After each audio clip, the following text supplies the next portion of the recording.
people. People. No. Now I'm going so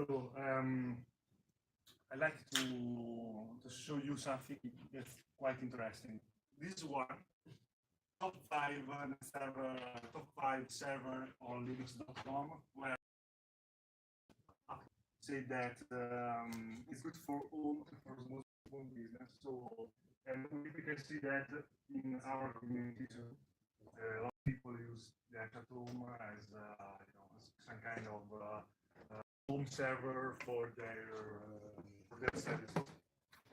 Say that is quite good because we have kind of 80 people that every day with some peaks, okay, 100, and this is the weekend. It's quite normal. We have 80 users that every day visits our community quite steadily, and is very interesting because this data is in the late 2080 was the same, so it was interesting because we had no decrease. This is a data that Marcus asked me yesterday. This is the average of the first response in our community in hours. So 8, 2, 3, 1. So this day, the average time for the first response was 1 hour and 74. So we are really quick respond, good response, and to solve the problem quickly. I have no data for the solved state, but it's really interesting because this is not an exception. Generally, last week 8, 3, 1, 5, 3. So good, really good. People receive a response really quick in our community, and we have a lot of posts every day. So that's thanks for the people that support people. I'm very happy. And these are the daily engaged users. So people that interact with our community every day. We have 100 visits, and from 25 and 30, this is the part where engage means post, like, or something that you do, and it's very interesting because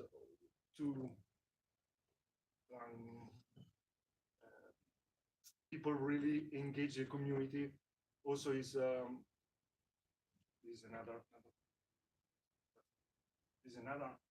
very interesting. What means this? Is the stickiness. Stickiness is people that continually visit and interact with the community. So we have many people that differently to the other support community will go away. We have a lot of people that stay and continue to visit the community. So this data is quite the same. And good is 30. We are around 26, 28, and this is the number that logged in the last day divided by the number of members logged in the last month. So it's quite interesting that people stay and try to interact with the response and so on. I love this data because it's really uncommon for this kind of community like us, like ours, open source and support community. That's just a brief overview. We had a lot of autos, a lot of new models, and generally I try to collect them in my monthly email. But I'd like to show another thing. Last week, my plans was to prepare this presentation, but my 2 kids broke my back, so mostly. So I get sick, and I got sick, and yesterday when I tried to show you something, I find this really interesting. This is a document.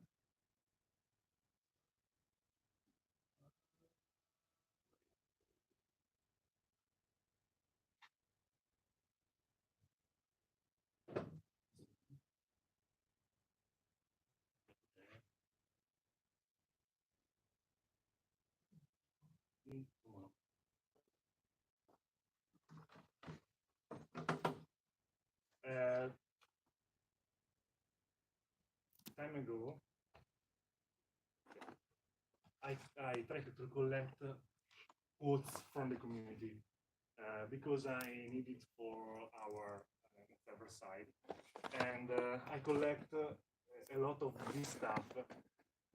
Really interesting. This is probably one of the more active, helpful, and welcoming communities that I've ever been. This is really the best community I've ever met, a friendly and well-organized community. I have a lot of this. The active community here was one of the main reasons for the change from Zentia.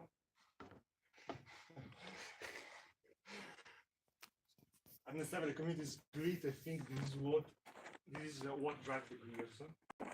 The stupid questions are welcome. It is okay for me to ask questions, even if there might be something I did wrong. What I find unique on this forum is the enthusiasm of the members and the very nice modalities they bring along for discussion proposition. The community here is amazing. The people who have helped me so far have been pretty awesome. And a lot of this. And I really like this community. The people, the manuals are quickly and professional problems, and bugs are fixed and fixed. So that's when I read this document, I feel very excited and really proud of what, because reading all these quotes one after all. For example, the community, I think the best I've ever seen. One extremely friendly to newcomers. So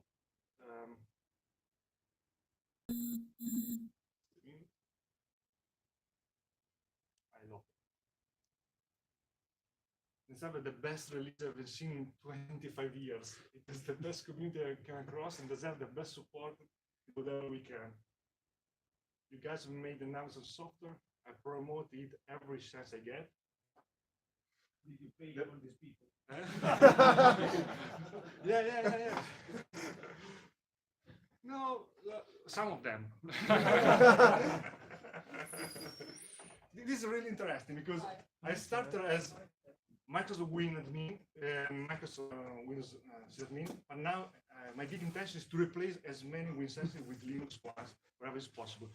This is very interesting for me as a community guy because a lot of people come to NethServer from all Windows SBS, all Zentia, or looking for something that is easy to use, easy to manage, and with a good support and a good communication, a good community.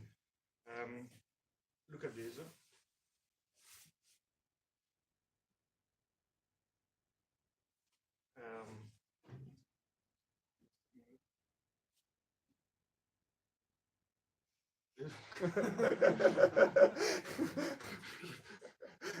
I find NethServer and my eyes were open to the truth. Okay. But NethServer is a viable way to approach the Linux server without too many at catch, and with the support of really friendly people. So I think that it's the EasyBits, SME server, ClearOS, plenty of others. EasyBits small business server. So it's just a number brag, is okay. So it's a way to remember you why we are doing this, why we are here, and to create a great project, great product, and to help these people, and being really supportive, really friendly. A lot of people and help the community, help us to maintain the community just for one thing, because they understand that there is a good environment, a good culture, and so they are really comfortable, and they mimic other people just trying to support and reply. So that's really interesting for me, and thanks for all your effort and all your day job. Okay, thank you.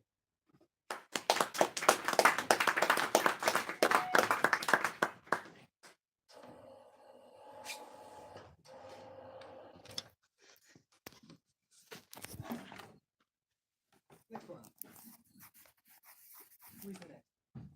The next, or Emiliano, or Steph, or Giacomo, whatever. To say something, right?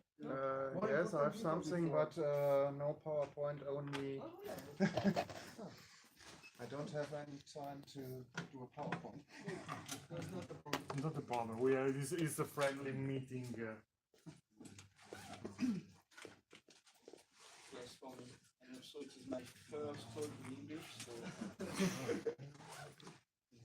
No, it's not the first. It's not the first, it's the Last second. year. yeah, we got it. There's no preparation at all. Yeah. Yeah. The first one Do in you have- German today. Do you have slides? Yeah, I got slides. And just let me find where I put the USB key. I hope I could use both, else I will use my computer. Stay next to the screen so you are in the same frame.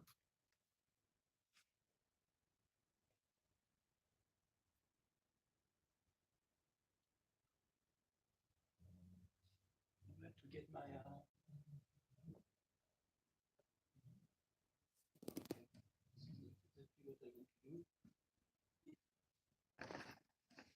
Okay, so now how can I get my note on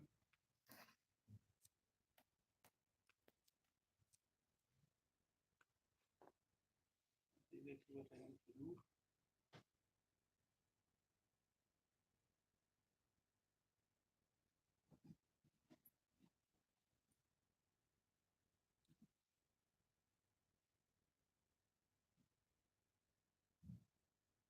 No.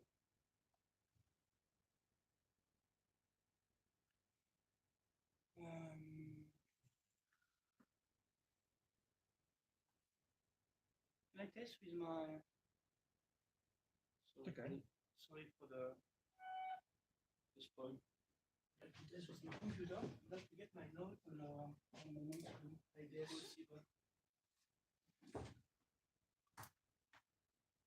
It is possible. Yes, you have to change the configuration of LibreOffice. Okay, normally it is shootable. Otherwise, you can keep this on level up and the PDF on the other Okay, one. yes. It'd be nice too. Yeah, You never use. it's nice for me. Go to the.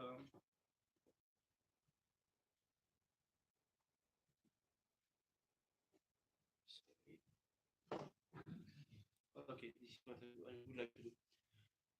So today, I would like to come and talk about all you, because I would like to demystify the myth of developer. In fact, people are seeing developer like Superman, and it's not really the case. It's not true exactly. I understood that I became a developer when I came some years ago to the FOSDEM, because I started to look to see that people were saying me like a kind of superhero, and for me, in my mind, I was just playing with code. So I would like to explain what we need to make an option module, and you start to become a good developer. And I would like to see you soon with code. First, you need an ID. It's interesting because you can have a bad ID, good. Generally, the good ID is the ID is what is asking by the community. I started a lot of my module because someone asked it. I need this, how I can install it, and rather to explain how to install for one server, I started a module because like this, it is done for everybody. So we speak about runtime manager, we speak about delegation, pay to ban, React tools. So this is the first step you must have, the ID, and not the most brilliant, but maybe the most useful for everybody. ID is not enough because you need something more. You need to you cannot be selfish because you need to think about the people in front of you. And if you don't love man, you can do the good work like an awesome module. I used to say a man. The value of man is his ability to give and not his capacity to receive.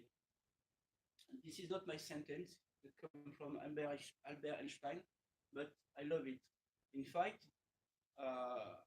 you must give love with your code because this is something you must not lost in mind. What we do with the code, it is more important than yourself. So give love, give code. Previously, you don't need programming skill at the beginning, at least. At least you can start something, and maybe you can don't know how to code. You can start to hack something. We have now some tools really interesting like Internet and Google. You will find a lot of code examples. You can find quite everything to make something interesting for you or others. I cannot imagine 20 years ago when someone wanted to start to code, he had just a book, a book, huge book, and start to read something, and the solution is somewhere inside. This was really hard. Now you can copy and paste the code error in Google. You can make a search, and you will have something back. I started like this. Starting to learn to write code like this. I'm sure that I'm sure that a good developer, it's a joke, but of course a good developer is a people who knows how to use Google. Without Google, I think I cannot work. I'm not sure if you can do it. Sometimes. Not all the time, so. Okay. But if you don't need programming skill, you need understanding. This is what you need to learn. How it works, how understand really the issue, how to make the thing workable. And for this, we have a tool. Maybe you don't know it, but I use it a lot. It is grep. Grep can help you to find the good snippet of code inside the NethServer, for example. You must adapt it, you must search what you are looking for, of course, but I'm sure you can find whatever you need inside. It is written somewhere, and you can use it again, because this is true. Any developers are started by hacking the code of someone else, every developer. And we don't want to reinvent the wheel. So you take the code, you use the code. Of course, if it is broken, you must fix it, but you have something you can do with it. And after that, after test, test, test, test, ask to the community that they tested your module after you have yourself tested it. But test is really, really important. You don't need fear of failing. If you think you are not able to do it, of course, you won't do it. So be confident. Try to put aside the fear of failing. And I'm sure that function after function, loops after loops, condition after conditions, you can do it. But this, you must start and go and go and go. You will do it. Don't be afraid. It's sure that you have a problem, and that problem must be solved. And after you go to another problem, etc., etc., etc. Ego, you don't need it. Never, never, never, never, never, never. You cannot do something valuable with ego. For sure, when you have ego, you are wrong. For sure. So be open-minded. Accept that your code is not necessarily the best. Ego cannot make good developer, for sure. You must be able to communicate with others. I used to say, I am not the best, you are not the best, but we are the best together. So share your work, try to communicate, and we can do something fun, I think. This is important. You don't need close the source because you cannot do something interesting with it. It is not possible. With closed source, you cannot ask for review except inside your team, of course. You cannot, your code cannot be improved. And also one thing, maybe it is because I'm convinced about, is that when it is bad, you want to hide, you want to hide your code. Sorry. So this is why I'm convinced about open source.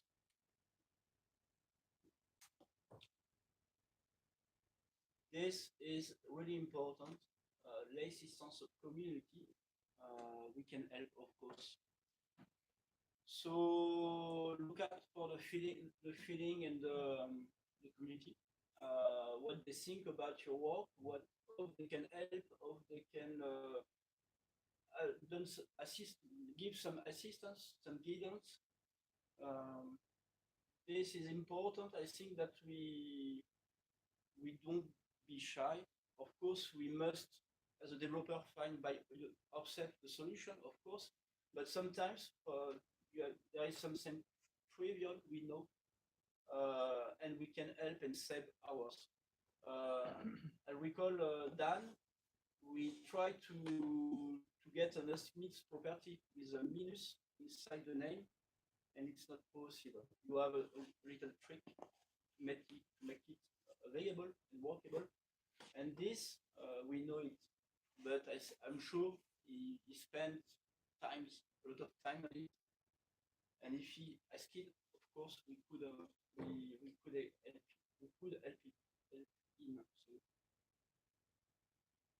So we need assistance. We need time.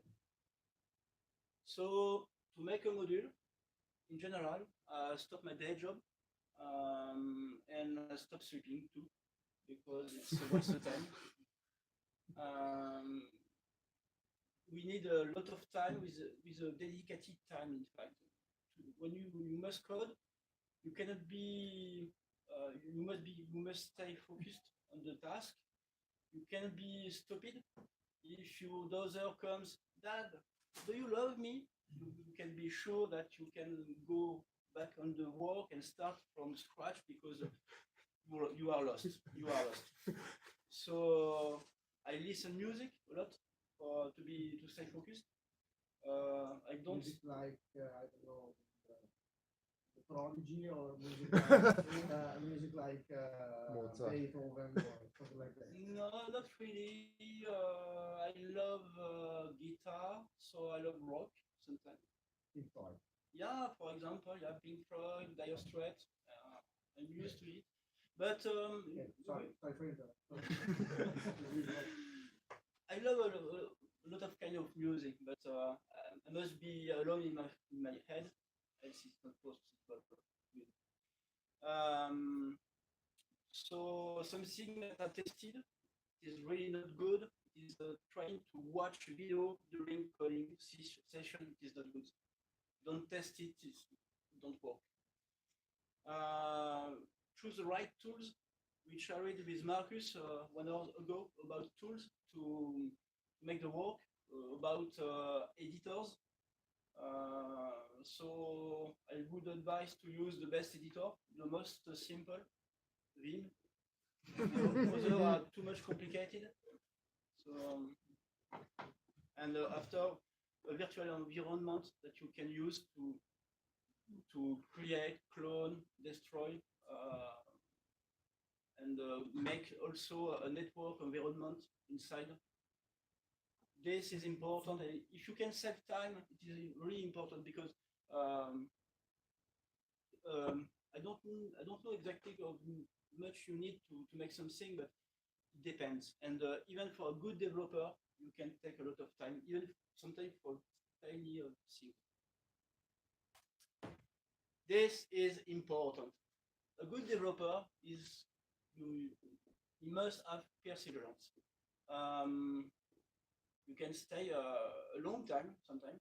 I am learning Vue.js at the moment for Cockpit, and like I started for NetGuide, I read maybe just read the code, just trying to understand the code, and you are not writing. So if you are paid, we can see that you are working because there is no success, no work, but you must read something, and so you must never give up, never give up. Right. You must go, you must try, even if it is about plenty of hours or maybe days sometimes. And the most important, if you are stopped somewhere, you must find a workaround. You and turn around the issue. You will find something to do. You can. I'm sure you can. And this is important too. We need fun. I know people is able to climb a mountain or to dive in cave sometimes just for fun. I know somewhere maybe you don't know where Stefano? Yeah.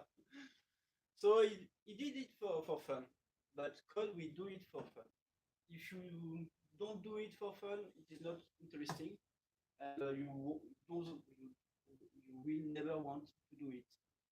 So writing code is really fun, even if you still do not understand why, of course, but it's fun.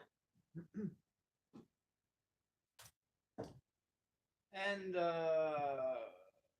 this is my last slide. It's time to close the talk. I hope that, like we have seen recently, we will have a lot of new developers. Maybe if we need to encourage them to go and to test and to write code and to read code also. I started to code, and this is due to two people. from another community, Christian Bernat and Jan Swets, because in fact they push in me, and they led also my learning curve. So I started from nothing just because I was interested to help and to do something interesting in the community. So these two people helped me a lot. So I hope that we will be able to help other new developers to come to make something interesting. Okay.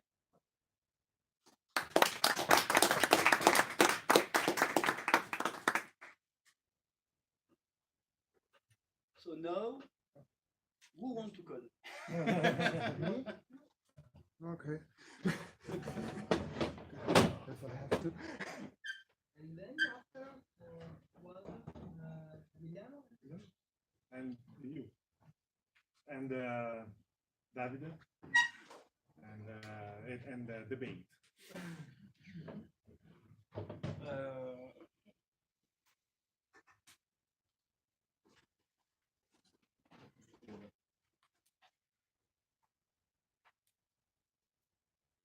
Could we? You want to turn off? No, I don't need it.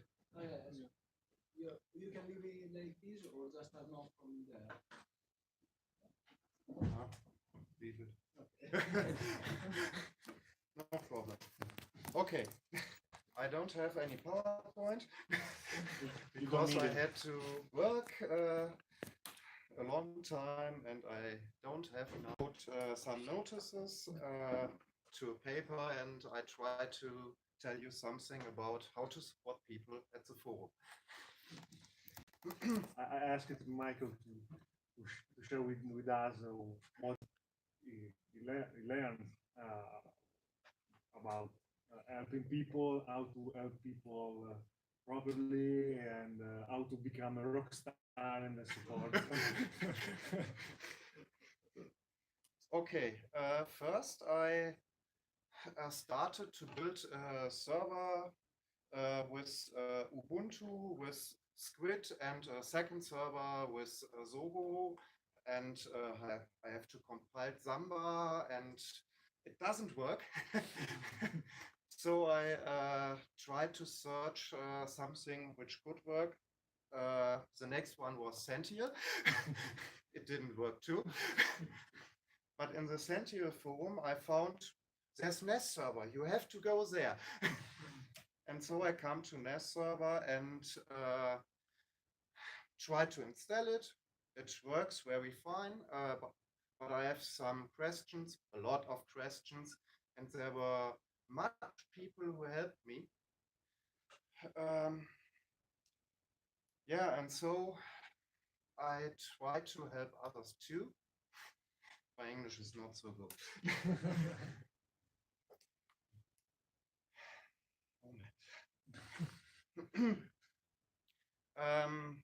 What I love at the forum is how the roots of the forum are lived. I don't read something like the fucking manual or something. They only try to help you, and helping other people is my daily job, so I think I can try to help them too. I read a lot of threads to do it, and of course I don't know for every thread an answer, but Newton or other people have an answer, and I keep it in my mind. And if next time somebody asked the same question or a similar question, I know, let me have a look. There was something I've read about it, and I look at it and find it, and so I can help the people. Read and memorize. Yes.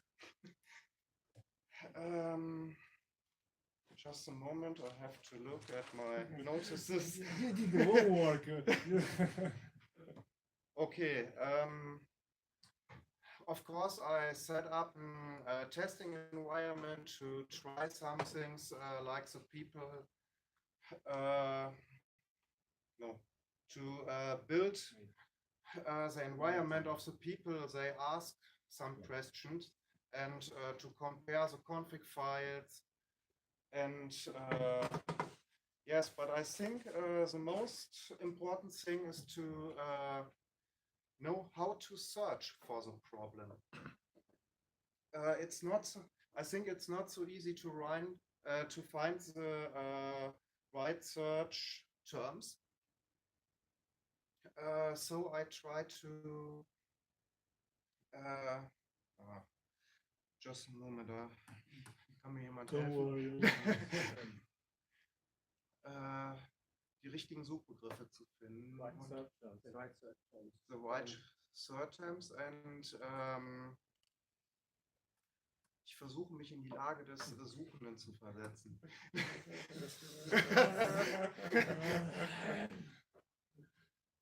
Try to take the perspective of the searching people. Yes, I try. Yes, I try to get the perspective of the searching people, and then I think, what do you write if you search for this? And these are my search terms to find the right solution, and this works. If I don't find some, there are some internet search engines like Google or others, and if I don't find something there or I can't help, I would take other people where I say, oh yes, so he could have a solution for this problem, or we have a wonderful support team at the forum. I only have to take the support team and not 1 hour, and there are a lot of people who help. Yes, I think no people who can help. you should know which people Yes. can help Yes. and have the skill and the knowledge. At the beginning, I don't know it. I asked you much times, unless who can help, I can't.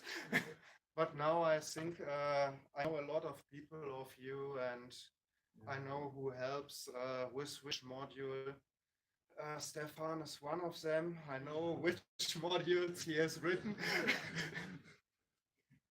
Yes, and I think He didn't read. But I think you are right, because mentioning, and currently we have a forum running that has a very powerful mentioning feature. But if you do not know the answer yourself, mentioning others that might know is equally as important as delivering the solution yourself. Because when you mention someone,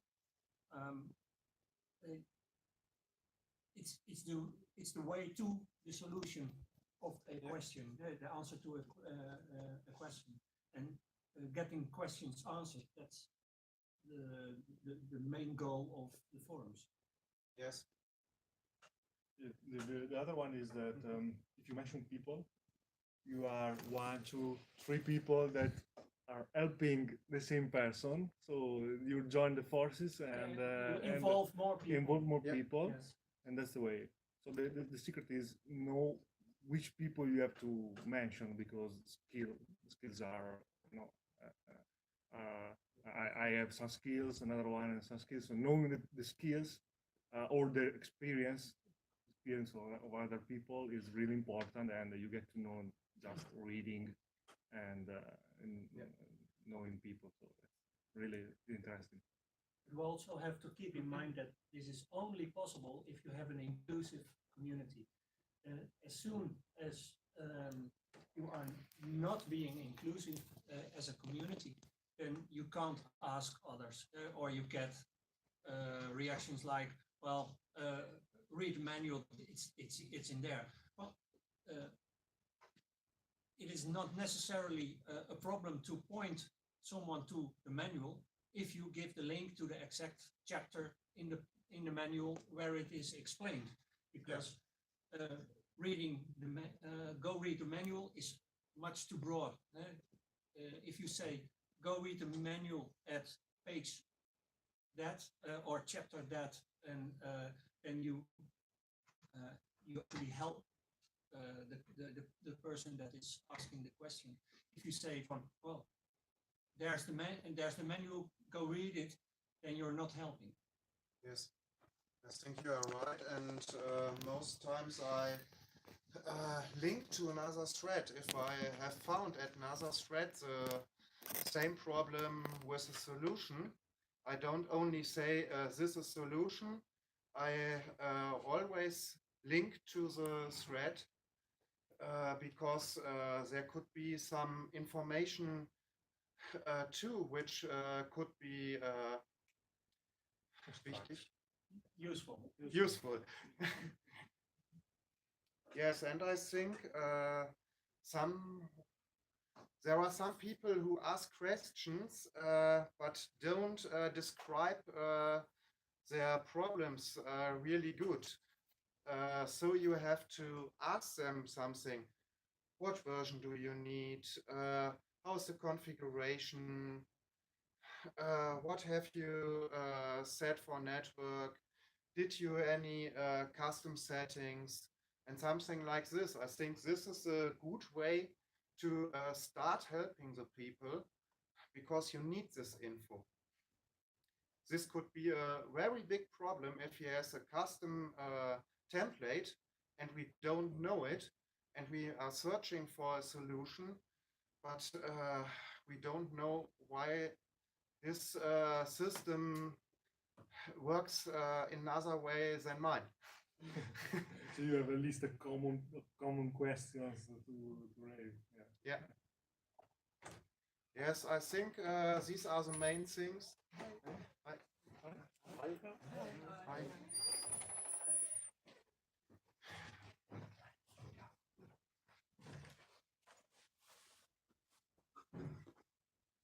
Yeah, I think these are the main things, and I think everybody can support people at the forum. I don't know every module, and I don't know how to write a module or something like this, but if I know who can do it, I can ask him for help, and so you can help people too. And a last point is, I think the best way to help people is not to give them a solution, but to give them a tip to find their own solution for it, so they keep it in mind for the next time. Any questions?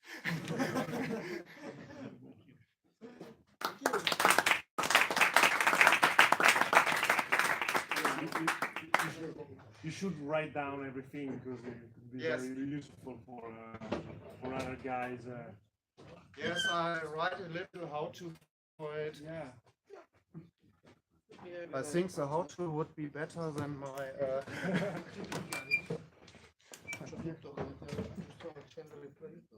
We will help you to polish. Writing it down is much easier than telling about it. Don't worry, next time will be better. Always better.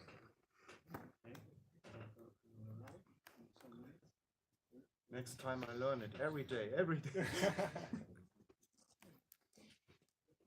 Fuso is watching you. I know.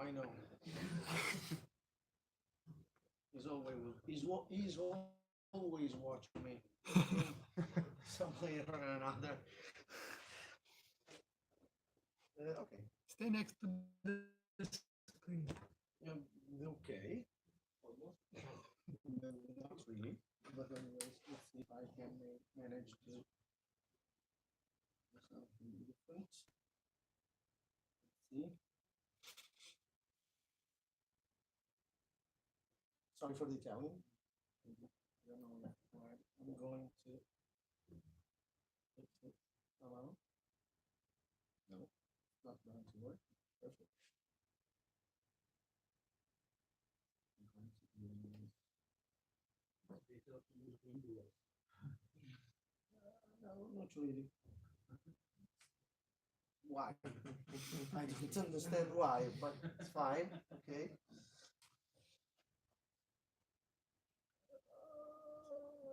What is the problem? You want to No, that's probably a monitor issue, but let's do this, which is going to yeah. Let's do this, and that's okay. So I'm going to probably duplicate my screen. So I can use my computer. yeah, let's see. Just a second. Should be okay. Yeah. No, it's not complete, but anyways, whatever. Fine. So, It doesn't fit the screen, yeah, so well, it's fine. it's it's not fine, problem. It's fine. There's only my name in there. No problem. So, anyways, Nothing useful on the right. no, it's not nothing important really. Okay, guys. My talk would be really technical from one point of view. You need me here. I would like to share just some uses that we make of NetServer in our own environment, in our business, and also in some cases for fun. So we'll start with the customers. That's the sorry. There was something important right there, but I'll tell you in a moment. That is the usual structure for our customer, which is a firewall, switch, wireless network. There's an NAS for the backup, and there's a server, which is a virtualization one. So we usually put up NSXi or more recently, Proxmox. Yeah. So we are using this infrastructure on most of our customers, which are really small, about 10, 15 machines at most, 50 PCs at most. So, and obviously there's all the PCs, all the printers and so on. Asterisk server, and usually firewall and all the stuff that I just said are Microsoft or NethServer products. Just to be clear, but I don't have anything to hide. So okay, that's it. We try to address some little questions that opens up when we are going to manage the network of a customer, and we have to monitor the health of the network. We usually have to manage the wireless infrastructure. We use a solution we think is a solution, though it's perfectly integrated in NethServer. In some cases, we had some with the backup systems of the hypervisors we had. So we find a solution also on that, but I'm going to get to in a minute. And also we use NethServer as a platform to access to remote sites and to the customers. So first one. Okay. Give me the hand.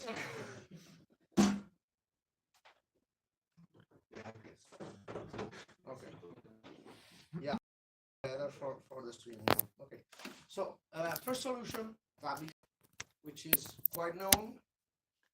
Marcus is here. He's worked a lot on the solution, but it worked on the solution when we already had all the stuff we needed. So we are using a lot Zabbix, and we are using that as a proxy. So the machine we set up with the NethServer collects all the information about all the network of the customer, and then send it to our server. We have all the emergency and the alert for all our customers. The implementation is just a machine or a Raspberry. We use a Raspbian at the time, but maybe we could think of a Zabbix proxy also on NethServer on ARM, which is pretty fine for me. We use Ansible to just deploy what needed, which is really 2 or 3 packages, not more. And we need some time to correctly configure the monitoring on the client networks. We have some good points at that because usually when we deploy the Zabbix proxy, we configure it in active mode, so we don't have any ports to open on the firewall of the client, but it is the proxy that communicates on the server all the information. So that's why it's autonomous and also it's secure because you can provide encryption on the transmission. Uh, it's a monitoring system, so you have some ways to alert yourself about issues. Anyways, there's big support about the agent on any operating system, no, much more or less. There's support for SNMP, which is the other device of network, so you can monitor switches, other network equipments, and so on. There's also some clientless checks, like check if this site has HTTP open and so on. Another good thing we use a lot is the agent auto registration. So we put the agent on a client machine, and it pops up automatically inside the dashboard. And it works quite the same with auto discovery. We put up a rule for auto discovery, so we ask the server to sweep an entire network of the client and transform a reply from a device in a check, in a real check. I don't use check. We have implemented something on, and we are now managing to see the hardware status of our servers. We usually deploy Dell servers, but that's feasible also on HP and IBM without big issue. We are able. Well, there's a lot of stuff in community and on Zabbix Share, which is the platform in which Zabbix developer put up stuff, and you can monitor in ESXi, Proxmox, and so on. We monitor backups, so whenever a backups fails, we just know that. And also we implemented a little report for each customer for each month, which is not in production right now, but should be sometimes. Second point, wireless management. We use Unify Ubiquiti stuff devices. They are good. They are quite cheap for what we know. There's a console, there's a controller, as it knows. Its name is a Unify controller. It is multi-platform, but we'll see here. It's multi-platform. The backup and restore function are working really fine. You obtain a configuration file which you can export and import in other platforms. So it's really easy to save the configuration and export elsewhere. It's good because you have a centralized configuration and centralized monitoring of your wireless network. So in this case specifically, there's a set of one package which is not officially supported by Red Hat, but also staff.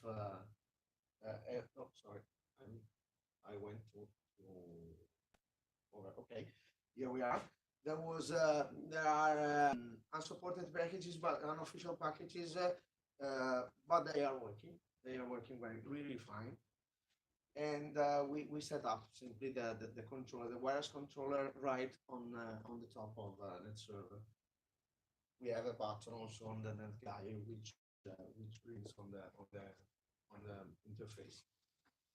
Third thing we use a lot is the integration with network UPS tools, which is the system that also Red Hat implements for the control of the UPS. The nice stuff in this case is that we can use really cheap UPS, which are just with a serial cable or USB cable, and since we are going to use that as a NethServer, whenever the power is going low, we can stop all the machines in the network and bring down the entire infrastructure. Obviously, there are a lot of UPS that are supported, which is a good point, anyways. And again, with a little help with some scripts, you can really take down an entire infrastructure and different discrete machines. So it's good. And in our case, whenever the power is going low, we have a notification inside Zabbix, which is another great stuff. We had some issues with Ghetto, which is a script that is used on ESXi for backupping the virtual machine. The specific case is that you can schedule the backups inside the ESXi, but when you reboot the infrastructure, your customization on the cron tab is gone. So how we can cope? Well, we use the NethServer cron tab. So we put the backup command inside an SSH command on the ESXi, and we command the backup at that time. So we don't modify anymore ESXi, but we use the NethServer machine we have for to launch the backups, and also we have a notification from Zabbix if the backups went wrong. Last topic, but an interesting one, is the access to the network, to the remote network of the customers. For us, unfortunately, we have to provide unattended access, differently from what, for example, NetEase do on the partners. Usually because you don't know what really goes wrong inside the network of a customer, so they are probably going to help in some ways, but the PC doesn't work, is not going to help you anyways. So you have to check by yourself where the system is not going to be helpful. We focus on secured encrypted connections anyways, because of GDPR, because of a lot of stuff. We use two different approaches, which are not exclusively one or the other. It can be mixed. We use OpenVPN or exposing directly SSH. Sorry. Yeah. Our use of the OpenVPN client is I have a firewall in my office, which is providing OpenVPN as a Road Warrior server. So inside the client machine at the client level, I install the OpenVPN. I transfer the OVPN configuration file that NethServer provides at the remote host, and I rename that. I do some little changes at the configuration just to drop some of the routes that OpenVPN automatically pushes, and then I restart OpenVPN.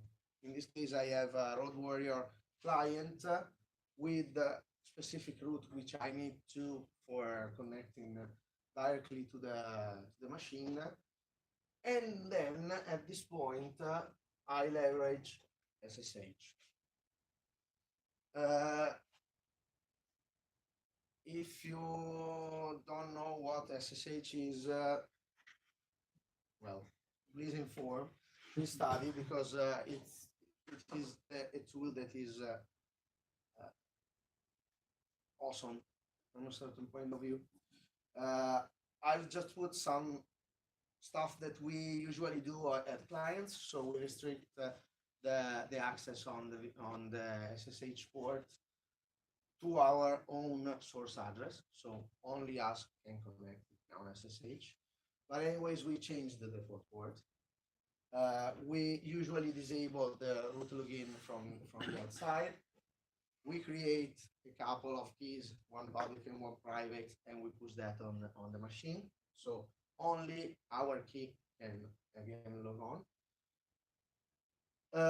And another stuff that I implemented a lot relatively is allow users, which is a way to enable just that list of user to use the SSH daemon, which is good anyways. And it is implementable with a custom template in NethServer, so that's nothing too special.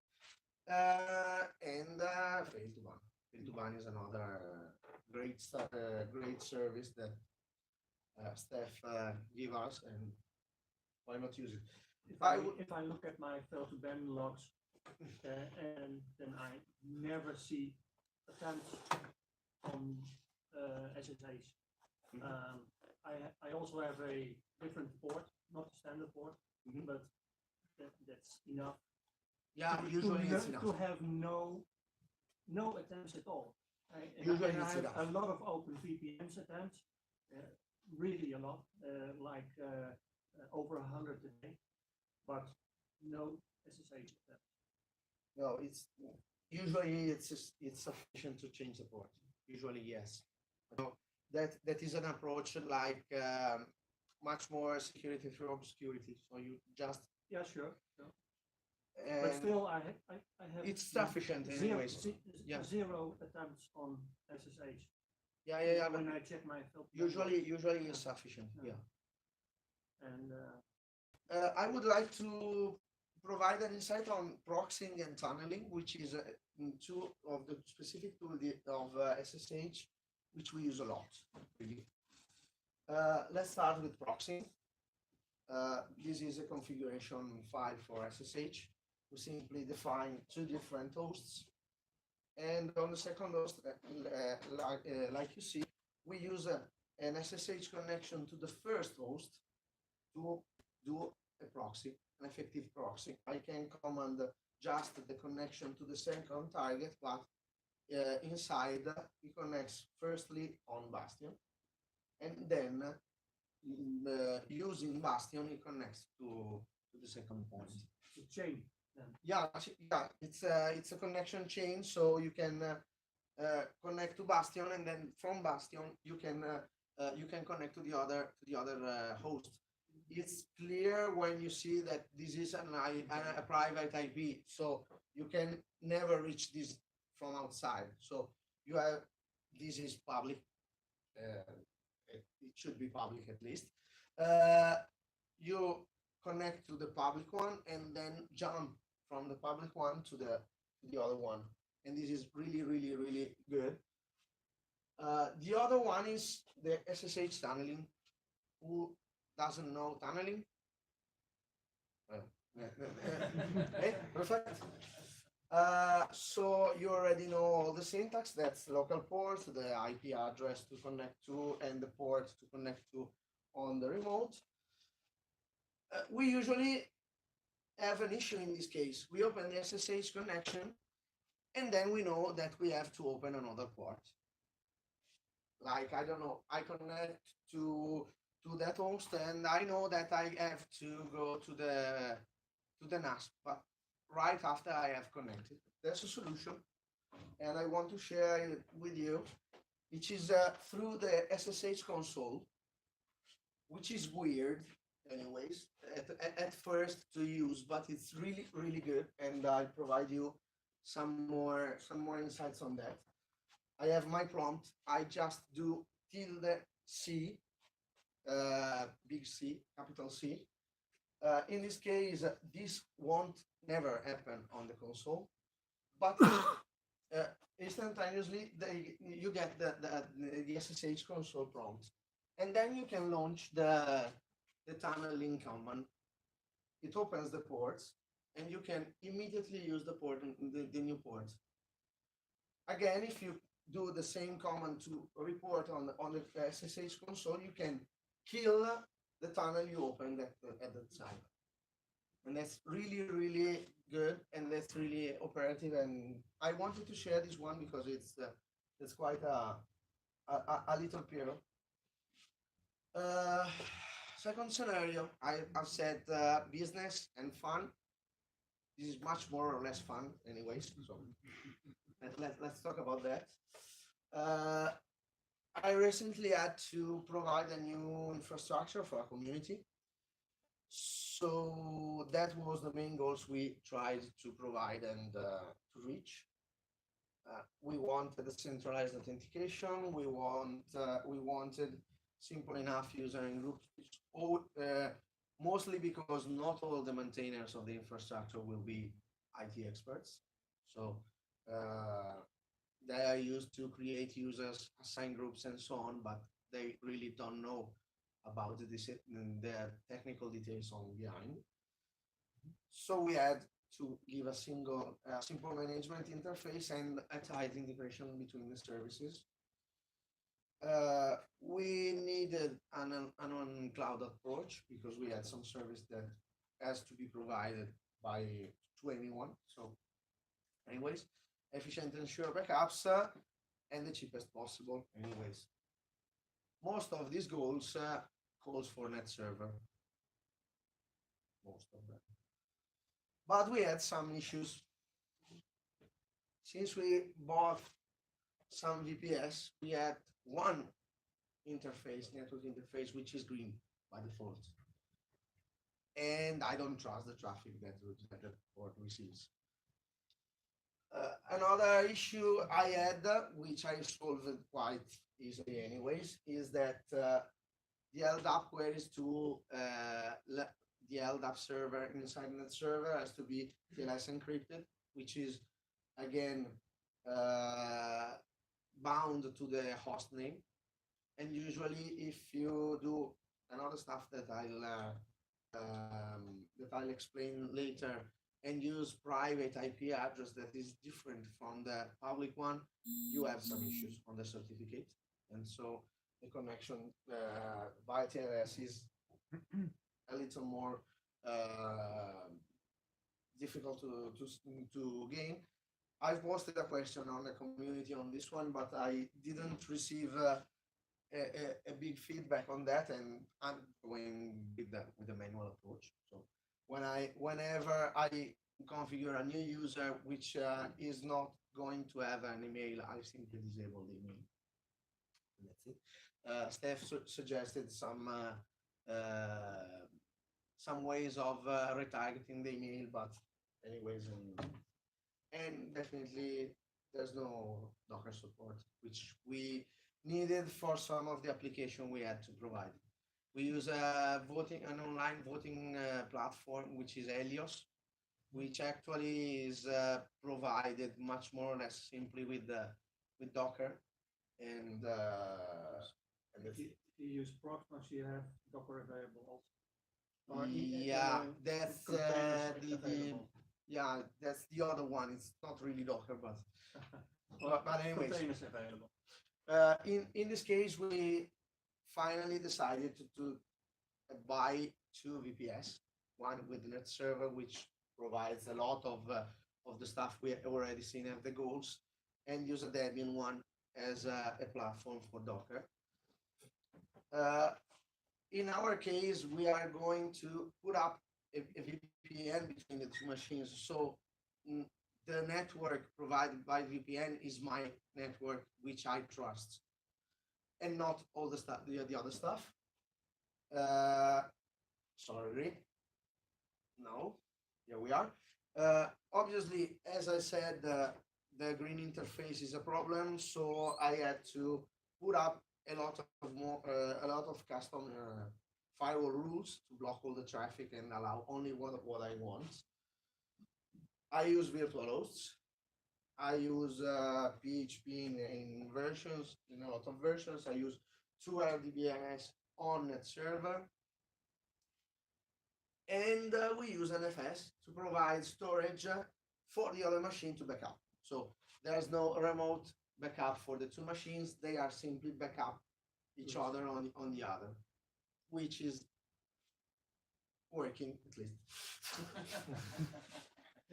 At least it's working. Okay. So we have two machines, which is much more or less what I've said. I have a website provided with WordPress. I have a wiki. I have a mail server. I have an LDAP server, which provides the centralized authentication I need.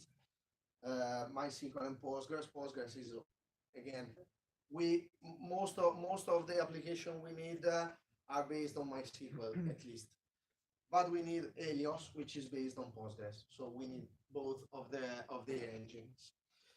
OpenVPN server, as I explained, to make the local area network, and the NFS server to back up the two machines. At the other side, we had Nginx as a reverse proxy and front end for the HTTP. We have Nextcloud, we have Etherpad, we have a lot of machines which are provided via Docker. This one are the one that are deployed via Docker. So we have Redmine, we have the Collabora Online Developer Edition based on Docker, not on RPM like some of the server developer has done recently. We have to we use Portainer as usual as to manage the Docker machines, and we have to implement Helios and maybe CV, CRM, or Udo. I don't know which one we will keep. We didn't decide yet which one, and also an NFS server, like I've said, to back up the other machine on the other side. And that's it. I've been really boring right until now. So if you have any questions, yeah. Two slides back. Yeah. This one? Yes. The LAN provided by a VPN. It's not really a LAN. Do you use a dummy interface like is proposed on our forums? Or Sorry? do you introduce a dummy interface to create a red and a green interface on? No, not really. I use the fact that the OpenVPN is green by default, and I'll configure firewall rules on the NethServer side to allow all the traffic that is coming from the VPN anyways. It's a simple approach anyways. Okay. Would it be more secure if you have a real red interface for NethServer? Yeah, probably. That's what I implement on my VPS. Okay. Introducing a dummy interface for create the main interface, the red interface. Okay.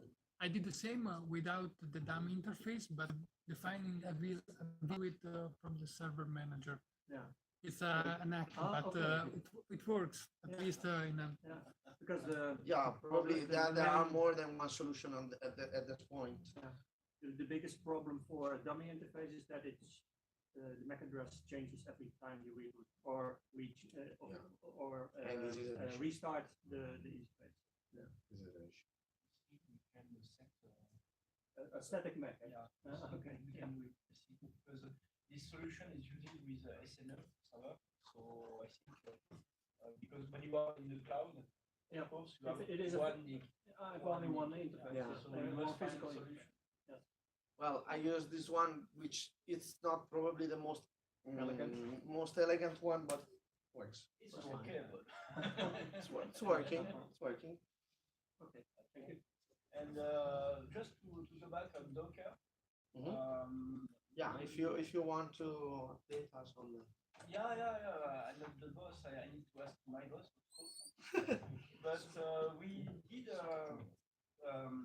David also did a huge work on Docker.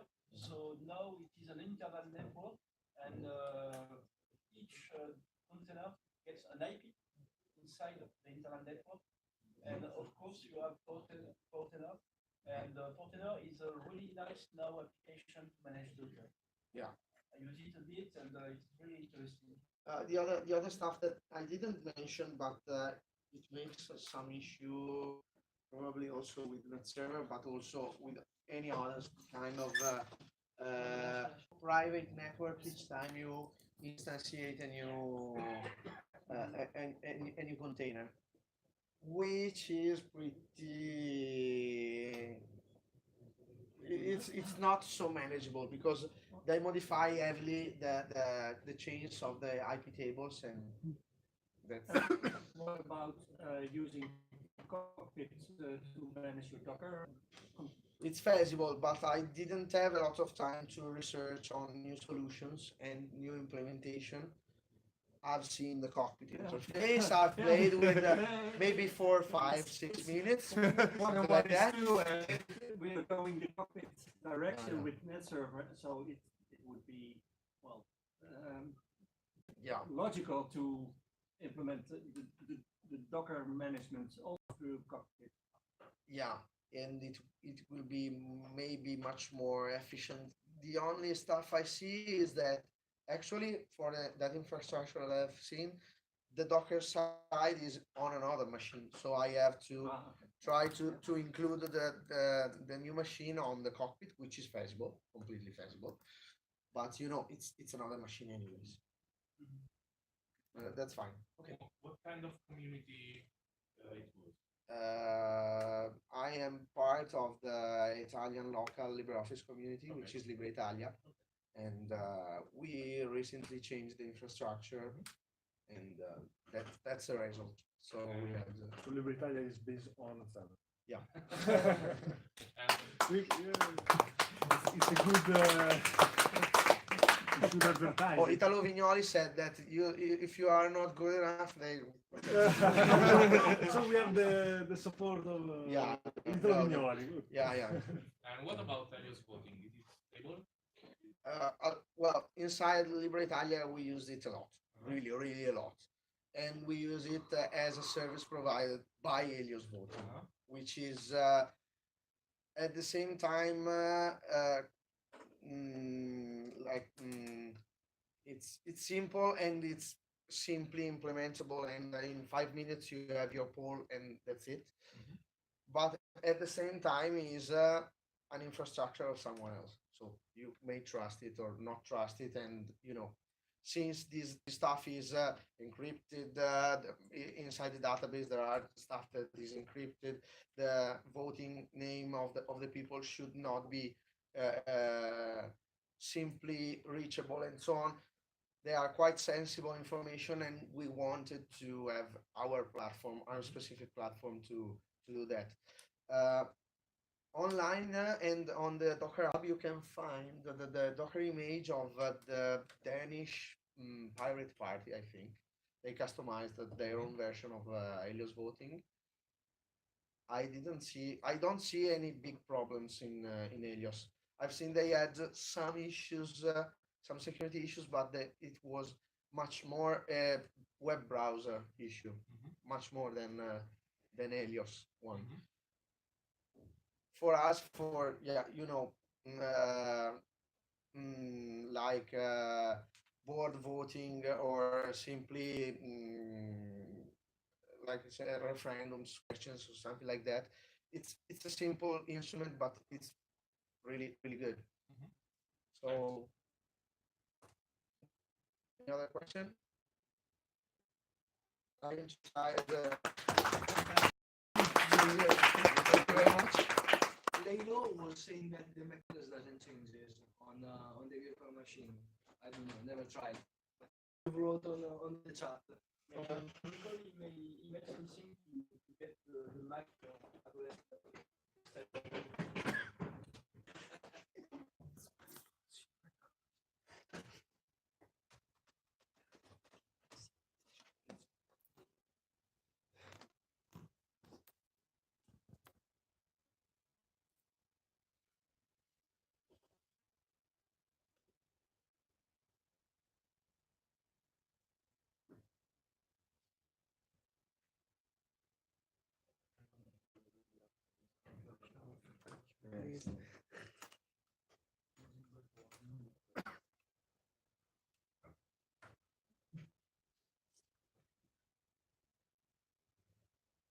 the link and the wiki about the dummy interface. It doesn't work.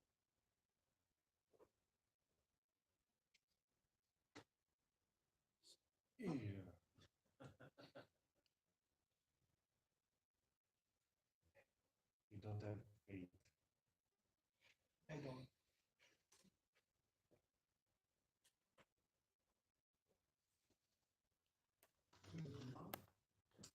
Tomorrow, No. it's not available, I'm not involved. Just zoom in a bit. Okay. We just want to we just want to share the work of these days that Matteo, Edoardo, and me did on these weeks. There's just a preview. You can already find the RPMs on on the GitHub, and we are trying to get our feedback. So what are we working on? We're working on the cockpit part. We already have workable. There are some bugs, some there. Stefan is working on the delegation part.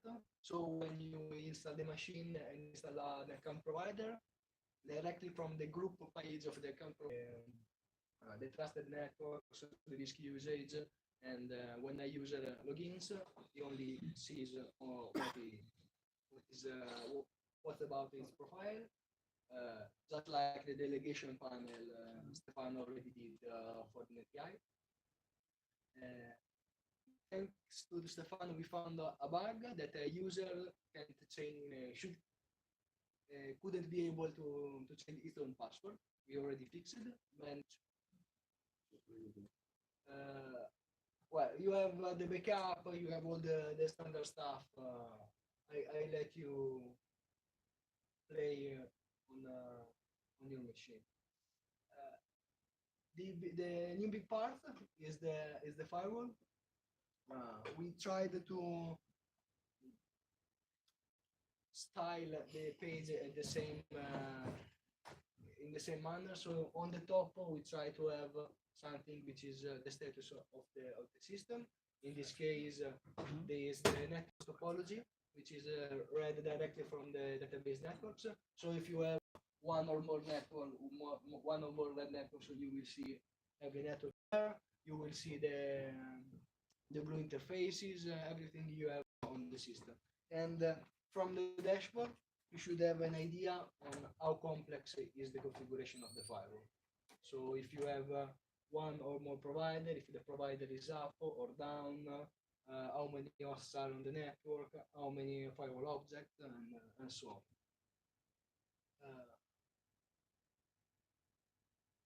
We almost reported everything we had in the old interface. We are experimenting these. The graphs are using NetData, which is running on the background. We already have a working package for the data. It still has some bugs, the packages from upstream that Filippo tried to fix. So basically, if you have NetData installed, you can see the usage of the bandwidth in real time. You can configure so the standard things of a multi-one, and you can, I don't know if the network is working right now. You can click on the speed test. The system will do a speed test and give you back the result. And with another little button, you can copy the speed from the speed test directly to the network configuration. So we try to simplify it. Just try it. If it doesn't work, we know why. I don't know if the machine can reach the internet. So this is the standard configuration. You have a red interface. there is a provider which is named Red1 or Redn, and you can also give a label to the provider. This is the same label you can see on the network page. I don't know what else. In this page, we will add uh, the routing rules. So for each interface, you will be able to switch to tell something like route the traffic from this host to the provider 1 or to the provider 2, and so on. The same thing is for the traffic shaping. So you have the chart here. Yes, these charts are not useful in this moment, but you will have some area graphs stacked. So you will see for each class configured how much traffic you are doing. So you can see live where the traffic is classified. There are, of course, the classes. We changed a bit the implementation below, so you can now select which unit of the bandwidth you are using. So if you, I don't know, I want the VoIP and I want to express my bandwidth in kilobit or in percentage, and also you can stick a class to an interface. So I can say apply the VoIP class only to Red 1 or to Red 2 or to Red 3 and so on. Do you know how much line of code you I did this week? Because of much line of code To do this? Yeah. I don't know on the UI because I didn't see, but on the template is quite simple. Yeah, but The template is my part. because it's really impressive. Yeah. I know that some pages are around 3,000 lines of code only for the UI. So the backup is 350. I think profile would be a better name instead of class, or not? I agree. On the old interface was named class as TC does. So because it's a traffic shaping which is called TC, and it's called class. But we can change any label we want. I'm totally open to changing any label. So maybe profile, traffic profile. I don't know. We already have the source NAT, just like was before. This is really simple. So in this case, you can select that the Alvarion host will exit on internet source NAT to this public IP. This is the porting of the old configuration of host group, seed, subnet, everything you can think. It's quite simple. I don't know if Eduardo want to show something in particular in this page.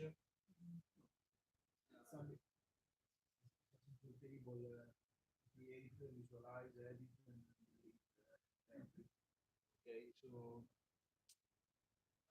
IP range, zone, service, everything we had before. And what I want you to show you is the port forwarding page, because we heavily rewritten it and we want feedback from the users. If you remember, in the old interface, you had one line for each port forward. So if you have, this is the database from our firewall. So if in this case you have, I don't know, 15, 16, I don't know how many port forward you have in this firewall. This is our production firewall, and we tried to refactor the page, and now the port forward is grouped by destination host. So in the case of the NethServer, which is this one, you can see simply how many port forward are targeting the same destination. I hope this is a good graphic solution. You can select the. You can do something like this now. 25. So you can search by protocol. You can I don't know. VoIP, I don't know. VoIP doesn't exist. SMTP. So whatever you want. This is another improvement. Here you can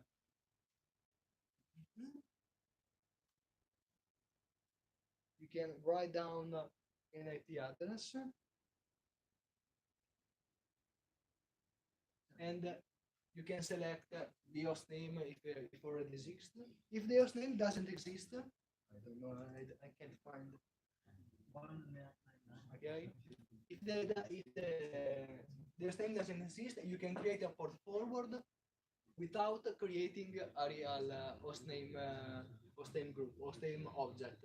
So if you only have 3 or 4 rules, you don't have to create all the objects needed. It's much simpler for this configuration. Another thing that we were asked for is the protocols. So you can now port forward all protocols for supported protocols. This is right from ATC protocols. So you can forward GRE and everything else. Standard things, which IPs apply to the port forward, which are the allowed public IP and so on. Another cool feature, if you have many rules, you can search for. You can search for the field is searching everywhere in the page, and automatically I the search. So, 22.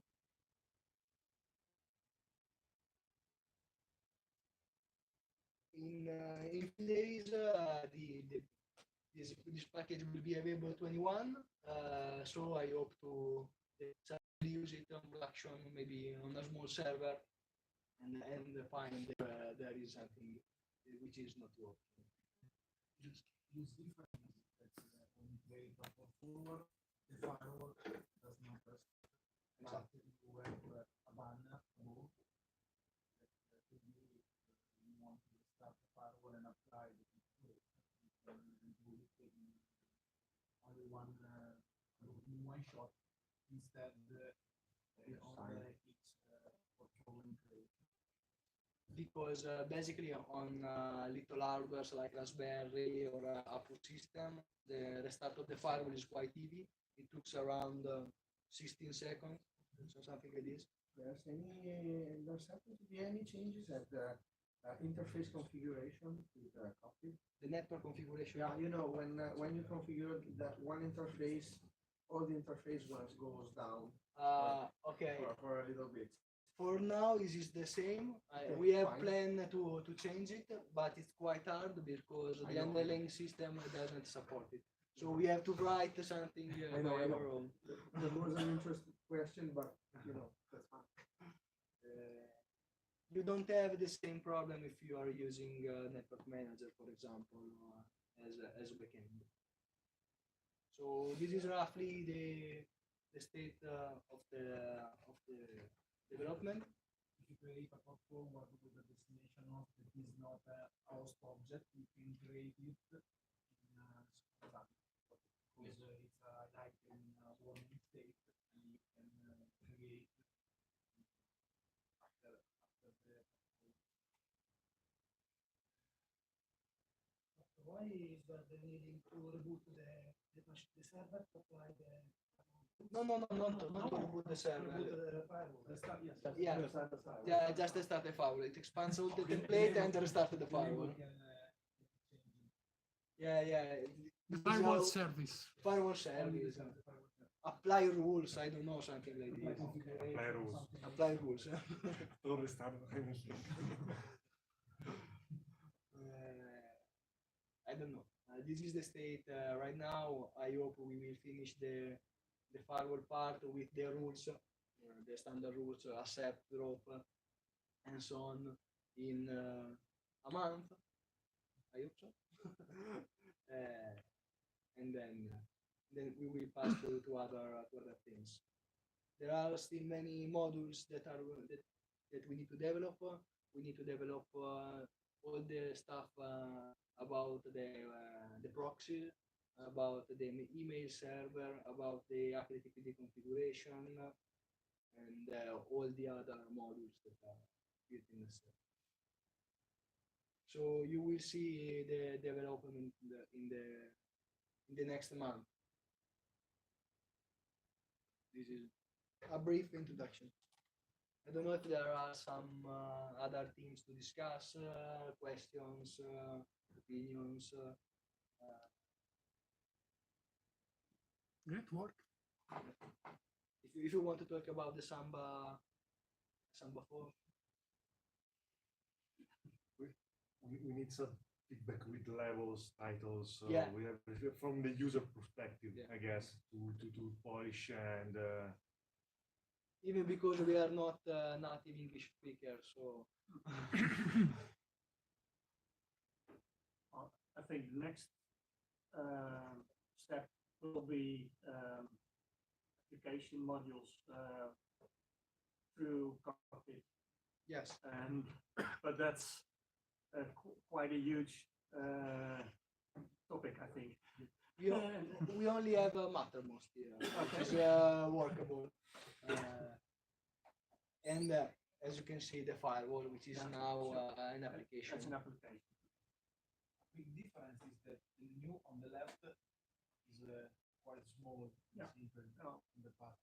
And if you want to add an application in the left side, there's a shortcut that put This one. Oh, okay. It doesn't work right now because the shortcut is already there. It should remove shortcut. Shortcut is gone. And you can add it again.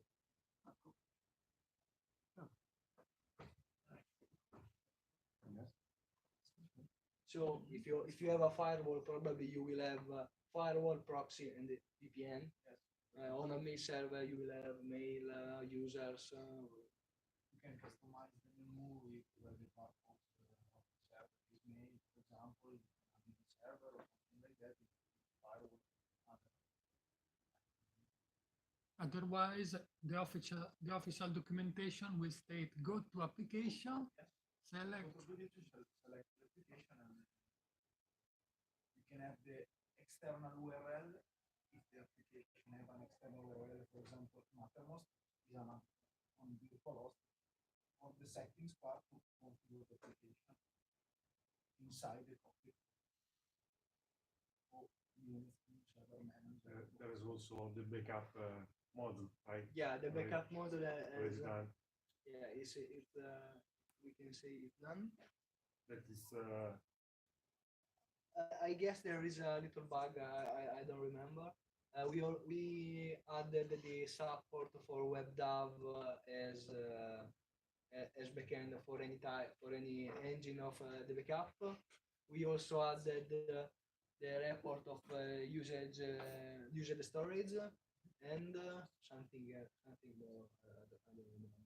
You can format the local disk. Yeah. Okay, the bug is there. If you try to format a big disk bigger than 3 terabytes, it won't work. I still with NFS with my module, the server NFS works nice. Just clicking pass the pass.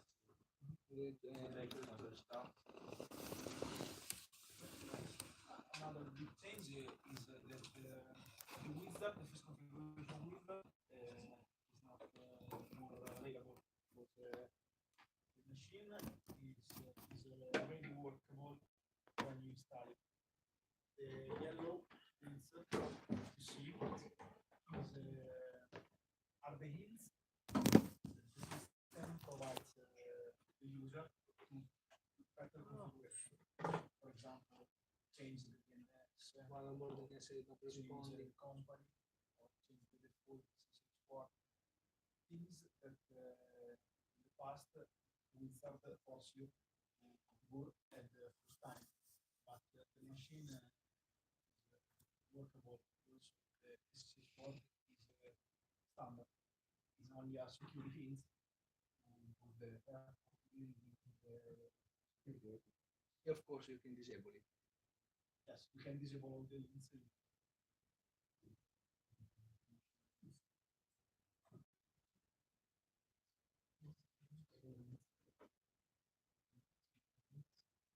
And you have the term. If something is not in the UI, you can always use the terminal. So we don't need Thank you.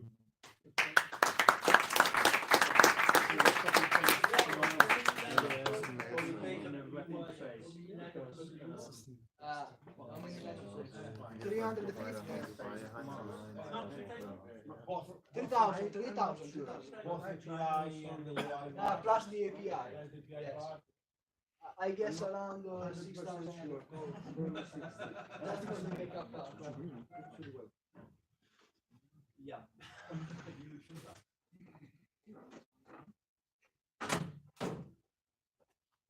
Okay. If you have questions, something else, we can discuss and debate it. So. Even after this phase. Yes, so. yes. We have 5 minutes left to discuss a bit about Samba 4. And today I chased Samba developers all along the university campus. And and finally I managed to speak with them. And well, I started. Let's make a step backward. In the previous days, I made a post on community when because I read from the Rel 8 forums that they will not ship a domain controller package in Rel 8. So we started to think about how to deliver the domain controller functionality in NethServer 8 because it's always an up point for the support people and also for developers to support our solution that is based on a Linux container.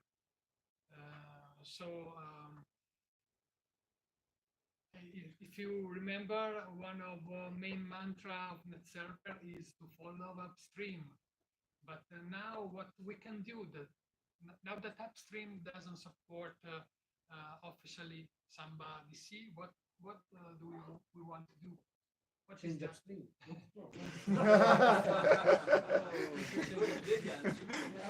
I think it's not so easy. Not really.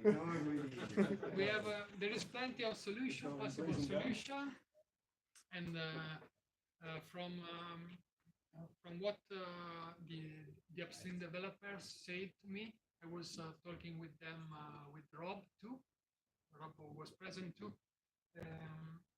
They don't have a solution for us. They said we could join the storage SIG in CentOS and start to compile the domain controller package. They suggested to recompile the package from Fedora, and which is based on MIT Kerberos, which from the point of view of Red Hat developers is more secure than Heimdall and Kerberos. And this is not really attractive for me because the Samba project still consider it experimental. So we have different voices, and there is no just one solution. We have different solutions. And also the other thing that we discussed is if the file server of Samba is can be replaced with the Active Directory server because in RHEL 7 we have still the Samba daemon as file server from the Samba 3 branch that is stable and is safe and is supported, and they provide patches for that. And but if we go with the Active Directory package, we are going to use a different code base for the file server service, but it's not what upstream provide and will provide in LA2. So there is also this issue. Is it stable enough? The Samba developer said that it could work for little workloads, because as you may know, Samba suggests to always separate the domain controller on a separate machine and the file server on another machine. But as we are an only one server, this cannot happen. So really, there are still a lot of solutions on the table, and we have to decide which one to pick. It's not an easy choice, but of course we can discuss on community about how to do it. The remaining time we can, if you have any question, we can discuss it here. Can we drop Samba 4? Can we drop Samba 4 was the question. And the answer, I can't give the answer. It's obvious we cannot drop Samba 4, the Active Directory part, because our user base uses Windows clients, so we can't move to another account provider. Simple as that. Recently, we tried to install Active Directory on a PS, but we didn't have the control of the network. So I couldn't add a new IP to the machine in the same network. That's why we use the LDAP. Okay. Can you suggest other solution or workaround to that on a PS, on a cloud PS? On a VPN? You need a dummy interface. On a- Or a VLAN dummy interface. okay. I did it with a VLAN, Yeah. a green VLAN. You bridge the VLAN Oh. and reach the domain controller with a VPN. I tried that approach, and I documented on the community forum. You have to search for deeply.co. That was I remember I did it because for testing purposes. So I documented how to start a deeply.co VPS, but of course it can work with other providers. Okay, thanks. In order to come to a decision, you need numbers. You need something to weigh, or you need to know what solution is stable and what solution is not stable. Is there any way that we just get those numbers by just installing and measure? We have some numbers about given a set of installation, how many are using LDAP over Active Directory. From the enterprise part at least, because we don't collect this data from the community. And I guess that Active Directory is about, I don't know, 10 or 20% of the installation. No more.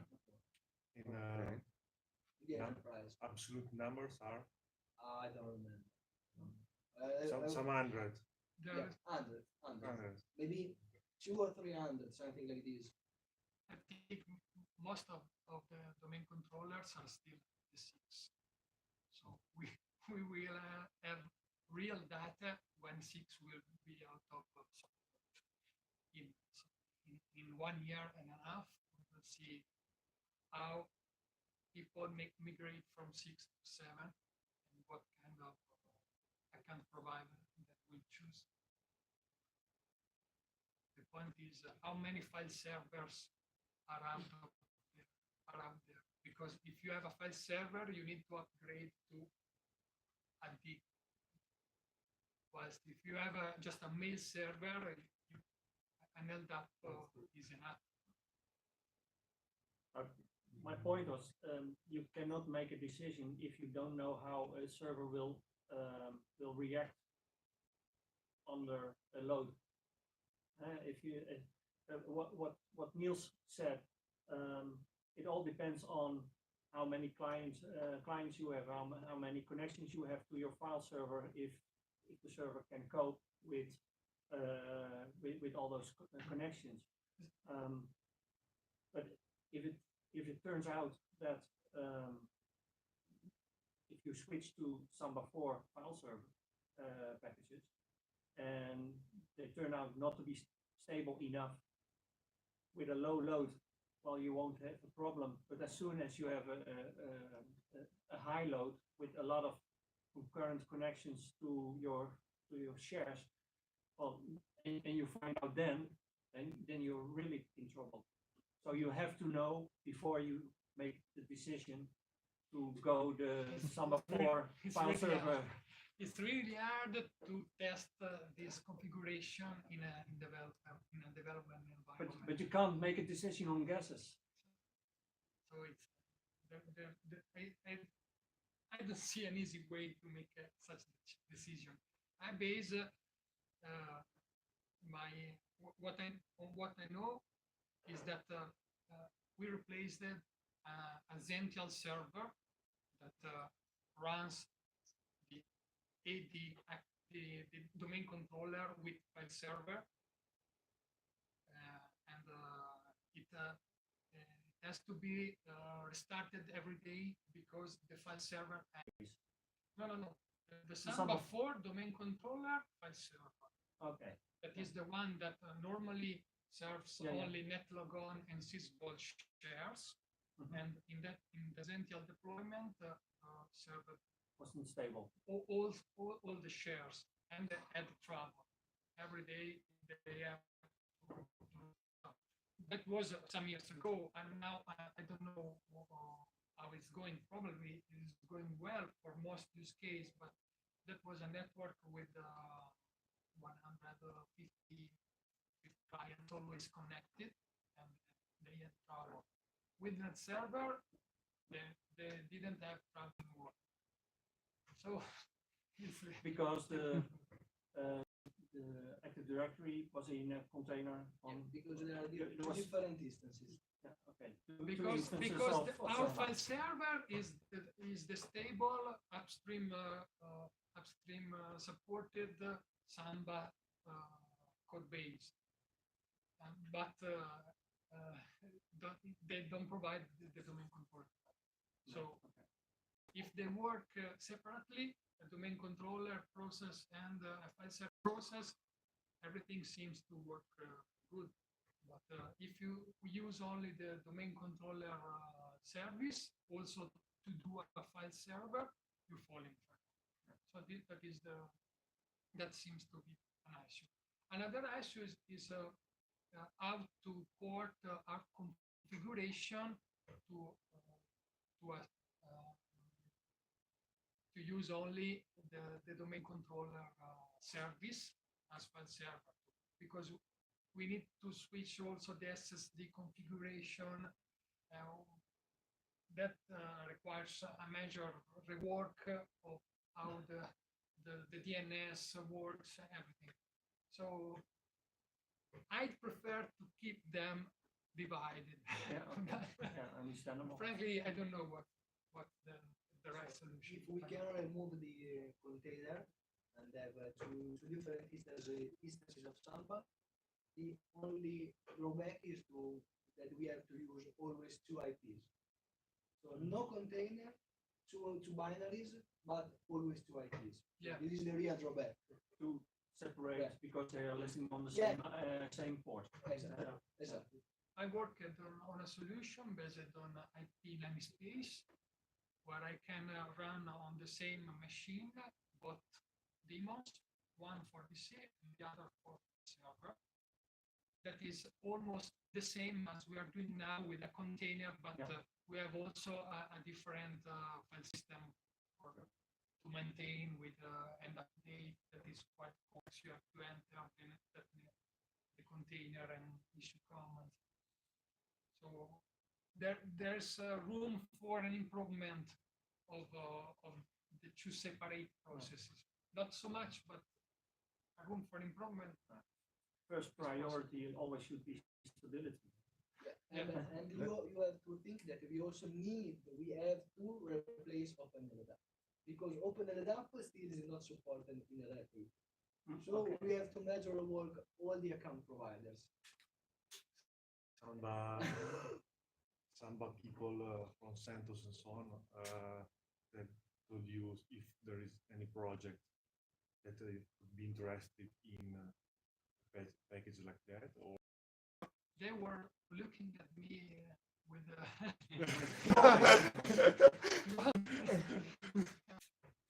That was my guess also. I think the Debian branch is providing some 4 packages for years already.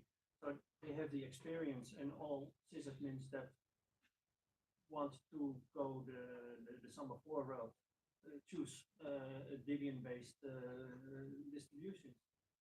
So we're running a bit late. And Red Hat, well, we know Red Hat chooses FreeIPA over any other account provider. They just pretend Microsoft doesn't exist, but we are. No, it's not really like this. They says Microsoft exists, use the Active Directory from Microsoft because they are the only one who can really work well with their own product. You can't reinvent the wheel Okay. without knowing how it works. Sure, but well, that's the same as saying use Microsoft Office and don't use LibreOffice. I guess there are reasons to do it because if you do simple file, you can use it LibreOffice without any problem, even Collaborate. But if you need something heavy, something you need to use Google Docs. So every tool has its own market share and its own focus.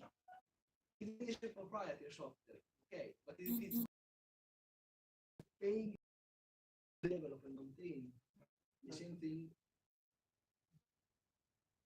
because just to make an example, if David has to work on Samba, is the same. How much does it cost? Even for the final user, because he's waiting for that one. So we have to cope with even the cost for developing and for the final user. How about work Samba? I think I was joking.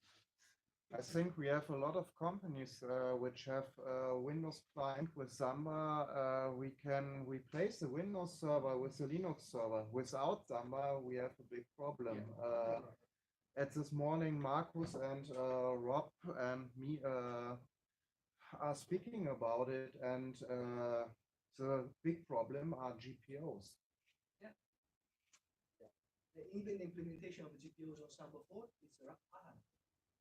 And it's not simple. I was talking with Davide for, I don't know, 1 or 3 months.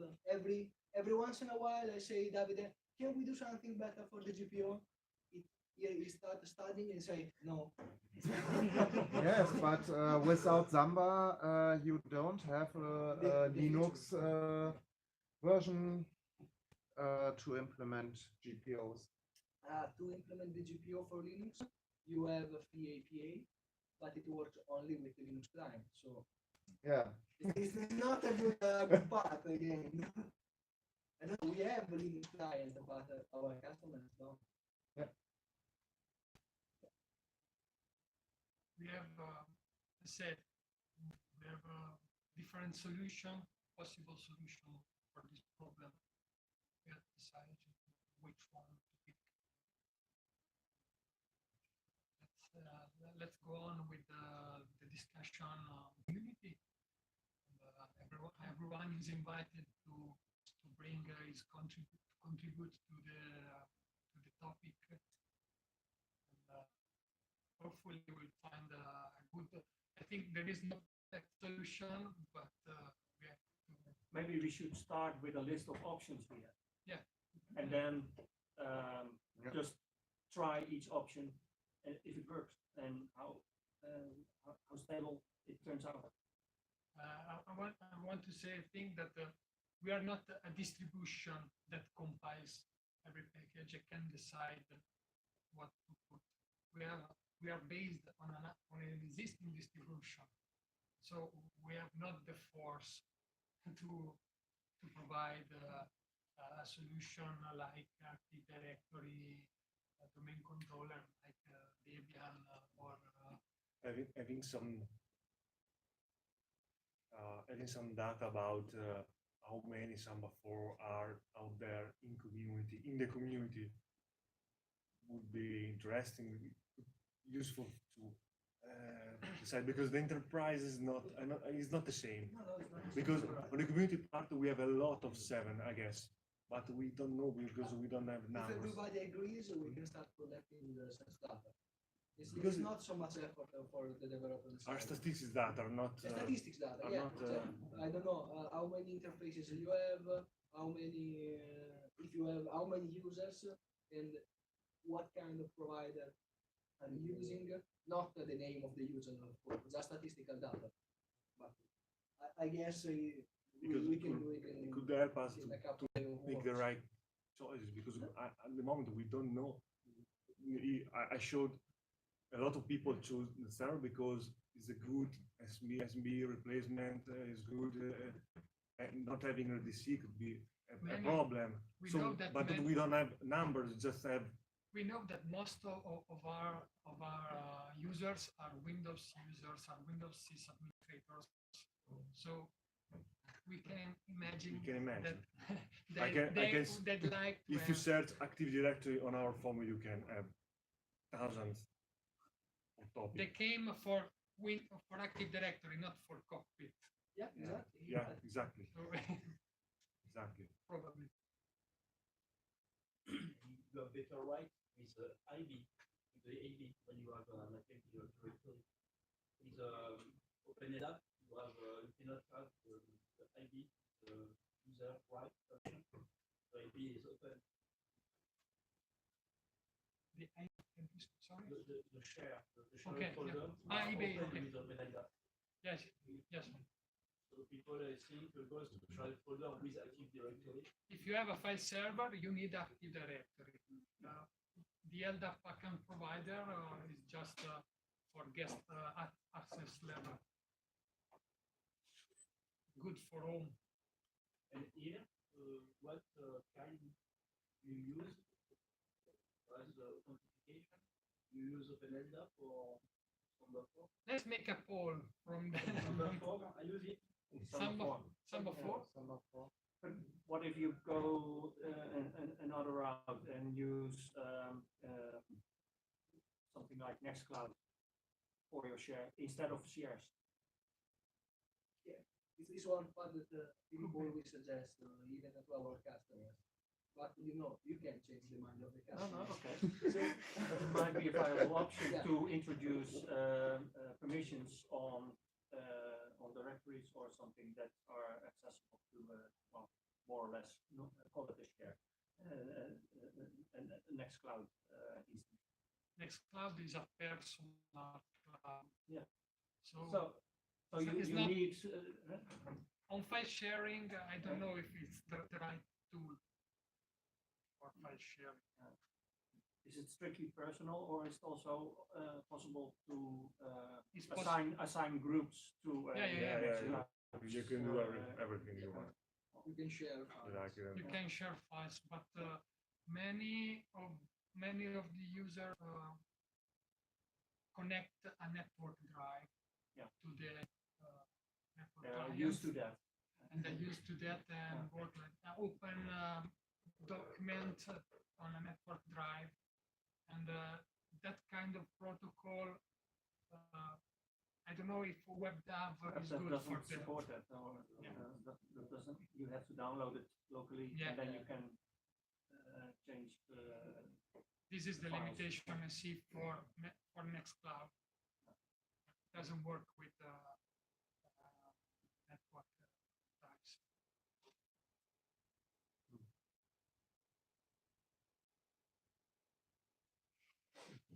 Beer time. Beer time.